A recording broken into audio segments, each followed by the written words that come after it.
Sebelum kalian nonton video ini sampai habis, jangan lupa untuk like, comment, and subscribe, serta nyalakan lonceng notifikasi agar kalian tidak ketinggalan informasi menarik dan materi seputar latihan soal CPNS.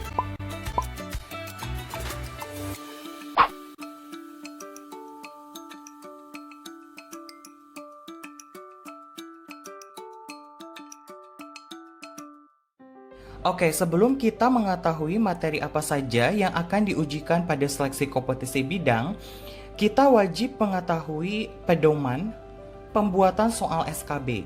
Nah, pedoman pembuatan soal SKB ini diatur dalam Peraturan Badan Kepegawaian Negara Republik Indonesia Nomor 11 Tahun 2019 tentang pedoman penyusunan soal seleksi kompetisi bidang dan pengintegrasian ke dalam sistem CAT Badan Kepegawaian Negara. Pada peraturan pembuatan soal ini disebutkan bahwa penyusunan soal SKB dilakukan melalui 4 tahap.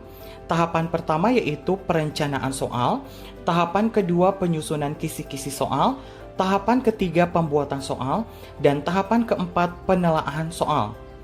Nah, penyusunan soal SKB sendiri dilakukan oleh tim penyusun soal SKB, di mana tim penyusun soal SKB yang dimaksud paling sedikit terdiri atas tim penyusun kisi-kisi, tim pembuat soal, tim penelaah soal, dan tim administrator teknologi informasi.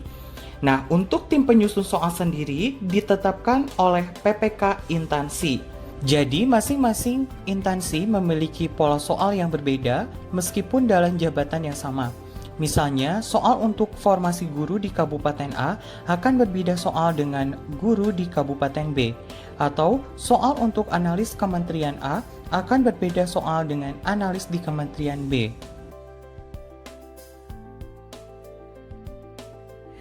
Bentuk soal SKB dengan sistem CAT terdiri dari metode penyusunan soal, di mana soal disusun berdasarkan kategori tingkat kesulitan atau level kognitif dengan menggunakan metode taksonomi Bloom.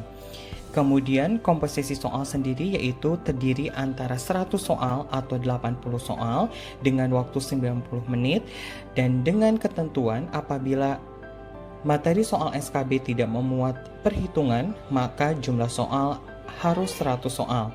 Kemudian 80 soal apabila materi soal SKB memuat operasi perhitungan. Bentuk soal. Bentuk soal disusun dalam bentuk pilihan ganda, kemudian pokok soal berisi permasalahan yang ditanyakan dan 5 pilihan jawaban.